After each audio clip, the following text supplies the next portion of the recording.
Police వర్గం కథ. కార్తీక మాసం ప్రారంభ దినమైన శుక్ల పాడ్యమి నుండి ప్రతిరోజు కార్తీక దీపారాధన చేసి కార్తీక మాసం ఆఖరి రోజు అనగా మార్గశిర శుక్ల పాడ్యమి గడియల్లో చేయు దీపారాధనను పోలీస్ వర్గ దీపారాధన అందురు. కార్తీక మాస వ్రతం పూర్తి అయిన తర్వాత మార్గశిర శుద్ధ పాడ్యమి తిథి నాడు పోలి స్వర్గానికి వెళ్ళిందట. ఆమె జ్ఞాపక చిహ్నంగా స్త్రీ పురుషులందరూ ఆనాడు ఈ ఉత్సవం చేసి నదిలో దీపాలు వదిలి తమ కార్తీక వ్రతం పూర్తయినట్లుగా భావించి సంతోషిస్తారు. ఇది ప్రతి సంవత్సరం సాగుతున్నటువంటి సాంప్రదాయం. పోలి స్వర్గానికి పోవటానికి ఒక కథ ప్రచారంలో ఉంది. పూర్వం కృష్ణా నది తీర ప్రాంతాన బాదర అనే గ్రామం ఉండేది. దాదాపు ఆ గ్రామవాసులంతా సంపన్న కుటుంబీకులే. వారితో పాటు చాకలి పోతడి కుటుంబం కూడా ఒకటి నివసించేది. ఇంటి యజమాని పోతడికి 5 కొడుకులు. వారందరికీ వివాహాలు అయ్యాయి. ఇంటిలోని వారంతా కలిసిమెలిసి ఉమ్మడిగానే జీవించేవారు. వారందరిలోనూ చిన్న కోడలి పేరు పోలి. ఆమెకు చిన్ననాటి నుంచి దైవం మీద అపారమైన భక్తి. పూజలన్నా వ్రతాలన్నా నోములన్నా ఆమెకు విశేషమైన ఆసక్తి. పోలి అత్తగారి ఇంట్లో ఎంతో భయభక్తులతో ఉండేది. ఇంటికొచ్చిన అతిథులను బంధువులను ఎంతో గౌరవించి ఆదరించేది. దీంతో బంధువులందరికీ పోలి అంటే చక్కటి ఆప్యాయత ఏర్పడింది. ఆమెను ఎంతగానో ప్రశంసించేవారు. చిన్నప్పటి అలవాటును కొనసాగిస్తూ పోలి అత్తగారి ఇంట్లో కూడా పూజలు నోములు చేసేది. ప్రతినిత్యము వేకువజామునే లేచి కాలకృత్యాలు తీర్చుకుని పరిశుభ్రమైన వస్త్రాలు ధరించి తన శక్తి కొద్దీ పూలు పండ్లు తీసుకువచ్చి పూజలు చేసేది. ముత్తైదువులకు పసుపు కుంకుమలు పెట్టేది. దీంతో ఉత్తమ భక్తురాలిగా పోలి చక్కటి పేరు సంపాదించుకుంది. ఈ వ్యవహారమంతా పోలి అత్తగారికి నచ్చలేదు. తనకన్నా గొప్ప భక్తులు ఇంకెవ్వరూ లేరని ఆమెకు అహంభావం. ఆచారాలు పాటించే హక్కు ఆ ఇంట్లో తనకు మాత్రమే ఉందని వాదించేది. పోలికి మంచి పేరు రావటం చూసి ఓర్చుకోలేకపోయింది. పోలి చేస్తున్న పూజలకు ఆటంకాలు కలిగించేది. ఈ విషయాన్ని మిగిలిన కోడళ్ళంతా గ్రహించారు. దాంతో వారంతా ఆమె మెప్పు పొందేందుకు ఆమె ఎంత అంటే అంతా అంటూ వంత పాడేవారు. దాంతో ఆమె చిన్న కోడల్ని వదిలి ఎక్కువగా ప్రతి విషయంలోనూ 4 కోడళ్లతోనే కలుపుగోలుగా ఉండేది. వారందరూ ఇంట్లో పని అంతా ఆమెకే అప్పగించి తాము మహారాణుల్లాగా కూర్చునేవారు. ఏ ఉత్సవాల్లోనూ వేడుకల్లోనూ పూజల్లోనూ ఆమెను కలుపుకునేవారు కాదు. తనకు జరుగుతున్న అన్యాయాన్ని భర్తకు చెప్పుకుందామన్నా అతను కూడా అమ్మ మాటకు ఎదురాడలేక బదులు పలికేవాడు కాడు. మామగారు కూడా అంతే. దాంతో ఆ ఇంట్లో అత్త చెప్పిందే వేదం. ఇదిలా ఉండగా పవిత్రమైనటువంటి కార్తీక మాసం వచ్చింది. కార్తీక మాసం రాగానే చిన్న కోడలిని ఇంట్లో వదిలి మిగతా కోడళ్లతో కలిసి అత్తగారు పెద్ద ఆడంబరంగా తెల్లవారుజామునే నదీ స్నానానికి వెళ్ళి పూజలు దాన ధర్మాలు చేసి నేను ఇంత చేశానంటే నేను ఇంత చేశా అని గొప్పలు చెప్పుకుంటుండేవారు. పోలి అత్తగారితోనూ తోటికోడళ్లతోనూ నన్ను కూడా రానివ్వండి. చిన్నప్పుడు చక్కగా శివాలయంలో అర్చన చేసుకునేదాన్ని. కార్తీక స్నానం చేశాక దీపం వెలిగించుకునేదాన్ని.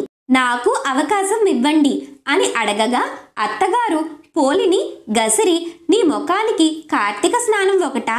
నోరు మూసుకుని ఇంట్లో పడుండు. స్నానం లేదు దానం లేదు. ఇంట్లో ఉండి బట్టలు ఉతుకు, ఆవులకి గడ్డి వెయ్యి, పేడ తీసి పిడకలు చెయ్యి, పాలు పితుకు, పాలు కాచు, పెరుగు చిలుకు, ఇలా ఇంటి పనులన్నీ అప్పగించి వెళ్ళేవారు.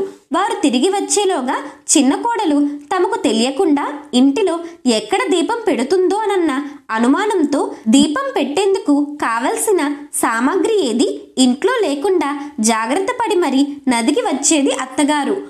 పోలి మనస్సులోనే కార్తీక దామోదరుణ్ణి తలుచుకుని ఇంట్లోనే ఉండేది. మనస్సుంటే మార్గం ఉంటుందన్న మాదిరి మనస్సులో దైవాన్ని నమ్ముకోవాలే గాని అనుకున్నది నెరవేరేందుకు తగిన మార్గాన్ని భగవంతుడే చూపిస్తాడు. ఇందుకు పోలి నిస్వార్థ భక్తే తార్కాణం. అత్తగారు చిన్న కోడల్ని దీపం పెట్టనీయకుండా ఎంత ప్రయత్నించినా ఫలించనే లేదు. పోలి నిత్యము దీపము వెలిగించేది. అయితే ఆ దీపం వెలిగించేందుకు ఆమె ఎంతో కష్టపడేది. అయితే ఆ కష్టాన్ని కష్టంగా కాక ఇది భగవంతుడు తనకు పెడుతున్న పరీక్షగా భావించి ఆయన్ని మనస్సులో స్మరించుకుంటూ ఇంటి దగ్గర ఉన్న నూతి వద్ద స్నానం చేసి పెరట్లో ఉన్న పత్తి చెట్టు నుండి కొద్దిగా పత్తిని కోసుకుని దాంతో వత్తి చేసేది. ఆ వత్తికి మజ్జిగ చిలికి వెన్నదీయగా చివరగా కవ్వానికి అంటిన వెన్నను రాసి అరటి దొప్పల్లో దీపాన్ని వెలిగించి ఆ దీపాన్ని తులసికోట వెనకాల పెట్టి ఓం నమో నారాయణాయ నమః అని భక్తి శ్రద్ధలతో ఒక నమస్కారం చేసి మళ్ళీ పనిలోకి చొరబడేది. దీపం అత్తగారికి కనబడితే ఏమంటుందో అన్న భయంతో ఆ దీపం ఎవ్వరికీ కనిపించకుండా ఉండేందుకు దానిపై బొట్టను బోర్లించేది. ఇలా కార్తీక మాసం 4 రోజుల పాటు పోలి ఎటువంటి ఆటంకం లేకుండా నిర్విఘ్నంగా దీపాలు వెలిగించి పూజలను చేసింది. ఇలా 4 రోజులు గడిచాయి. కార్తీక మాసం చివరకు వచ్చింది. ఆ రోజు అమావాస్య. ఈ ఒక్కరోజు పరమాత్మ కృపా కటాక్షాలతో దీపం పెట్టగలిగితే అనుకున్న ఆశయం నెరవేరుతుంది. కాబట్టి ఈ చిన్న కోరికను నెరవేర్చు తండ్రి కార్తీక దామోదర అని మనస్సులో శ్రద్ధా భక్తులతో స్మరించుకుంది పోలి. కార్తీక మాసం చివరి రోజు కావడంతో ఆ రోజు కూడా నది స్నానం చేసి ఘనంగా దీపాలు వదిలిపెట్టేందుకు అత్తగారు మిగిలిన 4 కోడళ్లతో కలిసి నదికి బయలుదేరింది. వెళుతూ వెళుతూ పోలికి ఇంటెడు చాకరీని అప్పగించి వెళ్ళింది.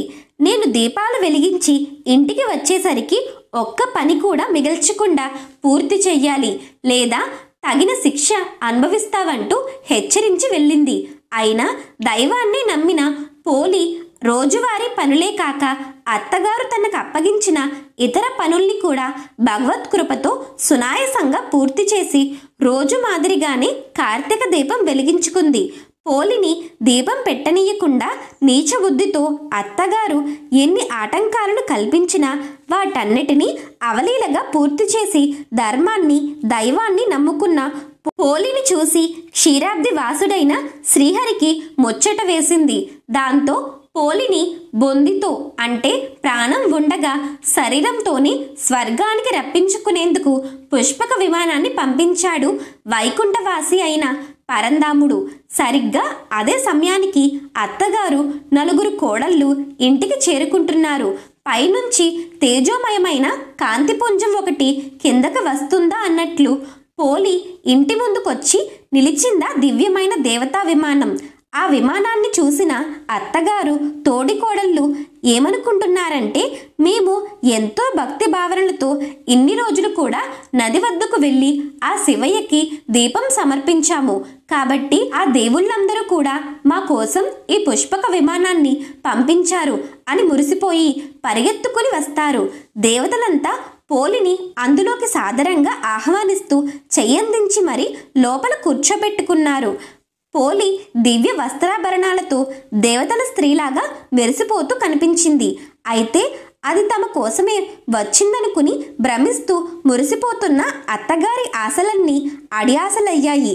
అత్తగారు కోడళ్ళు దేవదూతలను చూసి ఇలా అడుగుతున్నారు. మేము కార్తీక మాస 4 రోజులు స్నానాలు దానాలు వ్రతాలు చేశాము. ఈ పోలి ఏమీ చెయ్యలేదు. అయినా ఈమెకు స్వర్గలోక ప్రాప్తి ఎలా లభించింది?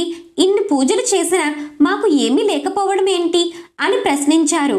దానికి వారు ఈ విధంగా సమాధానం చెప్తున్నారు. ఈ పోలి భక్తి శ్రద్ధలతో మనస్సులో కార్తీక దామోదరుణ్ణి నిలుపుకుని వీలున్నంతలో ఆవు వెన్నతో దీపం పెట్టి మొక్కింది. ఆమెను దీపం పెట్టనీయకుండా దుర్బుద్ధితో అత్తగారు ఎన్ని ఆటంకాలు కల్పించినా అన్నిటినీ తన అచంచలమైన భక్తితో అధిగమించి కార్తీక మాసం 4 రోజులు ఒక్కరోజు కూడా మానకుండా దీపం పెట్టిన పోలి శ్రద్ధాభక్తికి పరంధాముడు ఎంతగానో పరవశించాడు. ఆమె భక్తికి సంతోషించిన నారాయణుడు పుష్పక విమానాన్ని పంపించాడు. మీరు ఆడంబరాల కోసం ఒకరు చూసి మెచ్చుకోవాలనే అభిప్రాయంతో స్నానాదులు చేశారు. అందుచేత మీరు చేసిన దానికి ఫలితం అంతంత మాత్రమే. భగవంతుడికి కల్మషం లేని మనస్సు, ఆడంబరం లేని పూజ, నిర్మలమైన భక్తి తప్ప మరేమీ అవసరం లేవని దేవదూతలు వివరించారు. ఎలాగైనా పోలితో పాటు తాము కూడా స్వర్గానికి వెళ్ళాలనుకుంటూ పోలి కాళ్ళు పట్టుకుని వేలాడే ప్రయత్నం చేసినా ఇసుమంతైన ప్రయోజనం లేకపోయింది. విమానంలోని దేవదూతలు పోలికి మాత్రమే స్వర్గానికి చేరుకునేంతటి నిష్కల్మషమైన మనస్సు ఉందని చెబుతూ వారిని కిందకి దించేశారు. దీన్ని బట్టి మనం గ్రహించాల్సిందేమిటంటే అహంకారాన్ని వీడి నిష్కల్మషమైన మనస్సుతో ఏది చేసినా దాన్ని పరమాత్మ స్వీకరిస్తాడని, అదే ఆయనకు ప్రియమని తెలుసుకోవాలి. ఆచారాన్ని పాటించాలన్న మనస్సు ఉన్నప్పుడు మార్గం దానంతటా అదే కనిపిస్తుందని చెప్పడం ఈ కథలోని ఆంతర్యంగా తోస్తుంది. భగవంతుని దృష్టిలో మానవులంతా ఒక్కటే. ధనికుడు, పేద, ఆడ, మగ మొదలైన భేదాలేవి ఆయన చూడడు. నిర్మలమైన మనస్సుతో తనను ఆరాధించే భక్తులను ఆయన తప్పకుండా అనుగ్రహిస్తాడు. భక్తితో చేసే పూజ భగవంతునికి ఎంతో ప్రీతికరం. అనవసరమైన ఆడంబరాలు ఆయనను సంతోషపరచలేవు. ఎంతో ధనాన్ని ఖర్చు పెట్టి ఎంత వైభవంగా పూజలు చేసినప్పటికీ మనస్సులో కల్మషం ఉంటే ఆయన ఆ పూజలకు ఫలితాన్ని ఇవ్వడు. భక్తితో పెట్టిన చిన్న దీపాన్నైనా నిండు మనసుతో స్వీకరించి ఆ భక్తులకు మోక్షాన్ని ప్రసాదిస్తాడు. పోలి స్వర్గానికి వెళ్ళిన ఇతివృత్తమే ఇందుకు నిదర్శనం. ఆనాటి నుండి మహిళామణులంతా పోలిని తలుచుకుంటూ అమావాస్య తెల్లవారుజామున అరటి దొప్పల్లో వత్తులను వెలిగించి నీటిలో వదులుతారు.